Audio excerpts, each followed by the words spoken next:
Machine for stitching cover stitch as well as overlocking.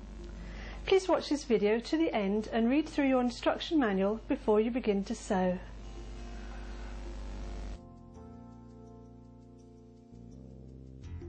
I've done some samples of my stitches and put them into a book. This might be a really good idea for you. And here we have 4-thread overlocking on wool, the same stitch on a fine cotton, and look at this, this is beautiful, this is on organza, beautiful stitch. And then further down there's rolled hem, and while stitching the rolled hem I've put a fish wire, I'll run a fish wire through, and this gives the fluted effect. Further examples of using cover stitch are attaching bias binding to the edge of garments, and this is with a narrow cover stitch, or in fact you can do it with just the chain stitch, and this one's wider with a narrow cover stitch. You can also make belt loops, or they could be lingerie straps, and it's done with the wide cover stitch, or you can use triple cover stitch. More bias binding and piping between to make piping tape. This is with the 5mm piping foot. Now this is a really useful stitch. It's 3-thread overlocking and a chain stitch, used by the professionals to join seams, especially in trousers. And finally over here we've got a sample of rolled hem and a chain stitch, so it's actually done a decorative edge and attaching ribbon at the same time. On this page I have samples of 3-thread overlocking. This is 3-thread wide, stitched with the left needle and upper and lower looper only. This is 3-thread narrow, stitched with the right needle and upper and lower looper. And then further along another example of rolled hem and 3-thread satin stitch.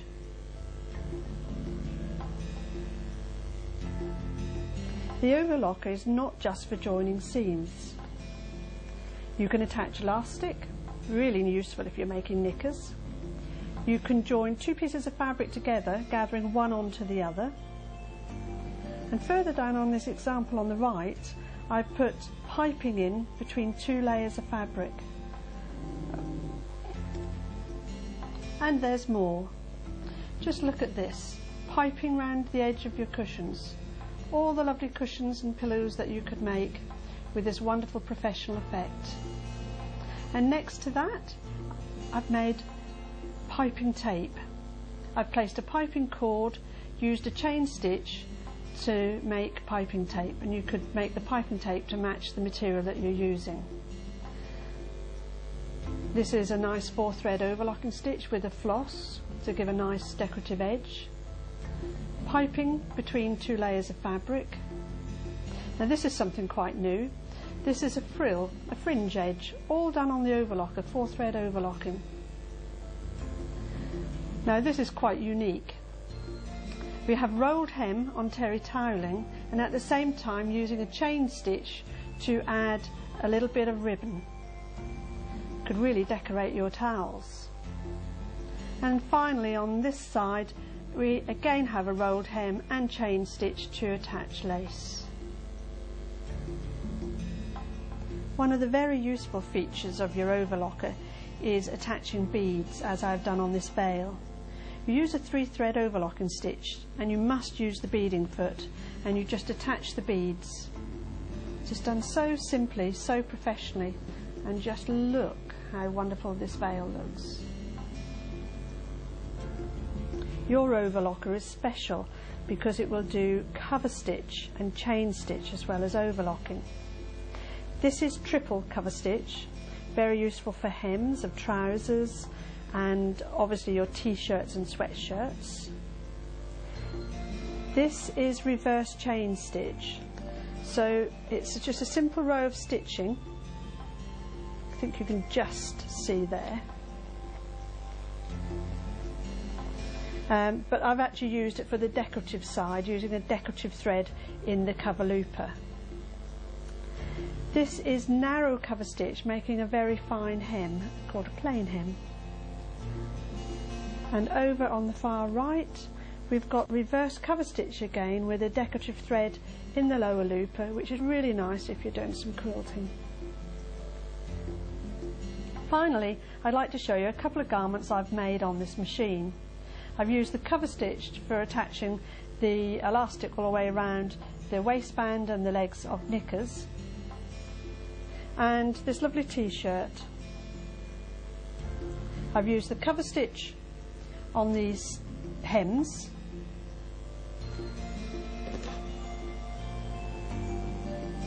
and also for attaching the lace at the top, and of course on the inside I've used 4-thread overlocking to join the garment together. Well, now you've seen the stitches, let's get stitching.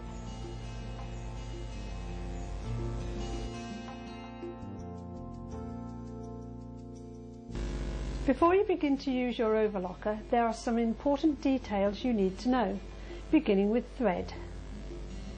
It is best to use special overlocking thread as it is finer than ordinary sewing thread. Decorative threads such as floss and woolly nylon can be used in the upper looper and cover loopers. Woolly nylon is a stretchy thread that expands when relaxed, ideal for using on stretchy materials and for lingerie. On this cover lock machine you must use the special EL705 needles. Do not get confused with the domestic sewing needles, which are labelled 705. EL705 are available in 2 sizes, 80 and 90. 80 for light to medium weight fabric and 90 for medium to heavyweight fabric. The needles can be used for either overlocking or cover stitch. There are 5 needle positions for this overlocker. At the rear there are 2 needles for overlocking, left overlocking needle and right overlocking needle. At the front there are 3 needles suitable for cover stitch: cover needle left, cover needle middle and cover needle right. In the cover stitch position, all 3 needles can be inserted and used at the same time. In overlock position, both needles can be used at the same time, but if you're using the needles in combination, only one cover stitch needle can be used with either overlock needle. The needles are at different heights when inserted, but be sure that they are positioned as high as they can be. The left needle will always be higher than the right, and ensure that the flat edge of the needle is facing backwards when inserting.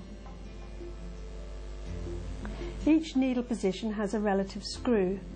The cover stitch needles at the front, there is the left cover stitch, middle cover stitch and right cover stitch. The needles at the back, the overlocking needles, there are 2 screws, the top and the bottom screw. For removing or inserting either of the overlock needles, both screws need to be loosened. At the rear of the machine is the presser foot lever. If I lower the lever, it lifts the foot. If I lift the lever up, it lowers the foot. If I want to remove the foot and change it for another, I lower the presser foot lever, press the red button on the back, and then press the lever further down, which further lifts the foot, and then slide the foot out. Before inserting or removing needles, place a piece of thick felt underneath the foot. To insert a needle, lower the needle into its position into the felt. Loosen the screw and then lift the needle into its socket as high as it will go. Tighten the screw. A safe way to remove needles is to turn the hand wheel until the needles are into the thick fabric. Undo your screws, and then turn the hand wheel again to lift it up, and the needle will be in your fabric, and then tighten the screw, otherwise you'll lose that once you start sewing. The upper blade is movable. To move it into the non-working position, pull this button and turn towards you until it's at its lowest position. To return it to working position, again pull the button and turn it back until it clicks into place.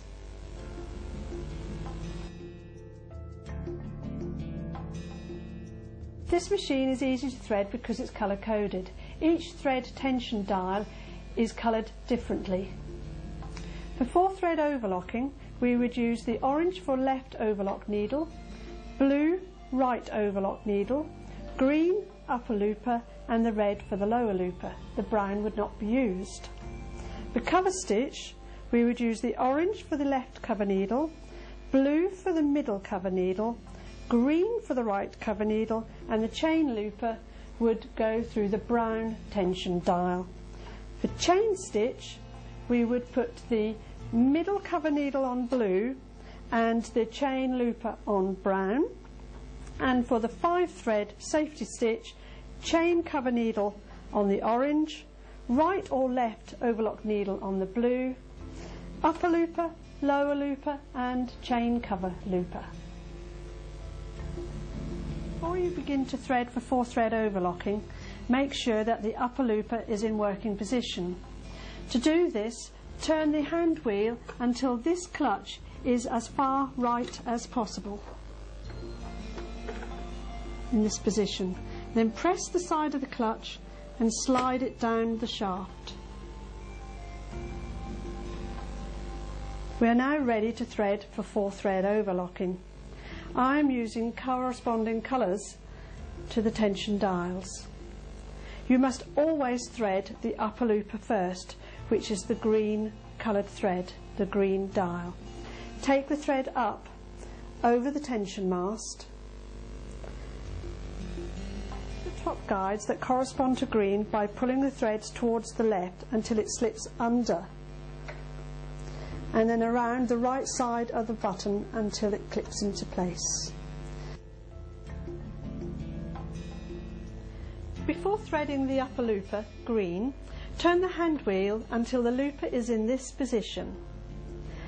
Then place your thread from this clip into the left side of this clip, under and through this one, under this one, through the ring, and then through the eye of the looper, the upper looper.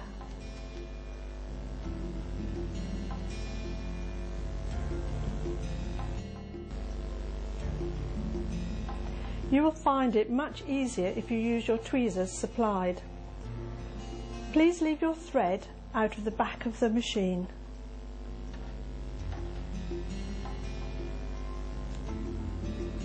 Next we thread the lower looper red. Place the thread on the spool pin and pass it up to the 4th loop on the tension mast. Then down through the upper thread guides and then through the red tension discs.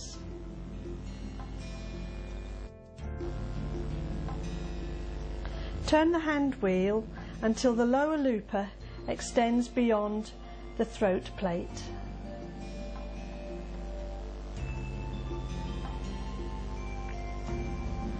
Follow the red coding for threading the lower looper, passing it into the right side of this clip and the left side at the back of this clip.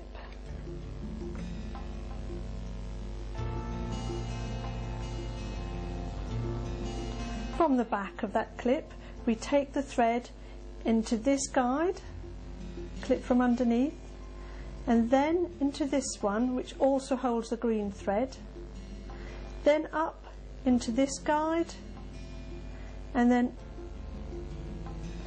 place the thread from this clip into the side and back of the foot. Then take this lever up, which will collect the thread and threads the arm of the looper. Then take the thread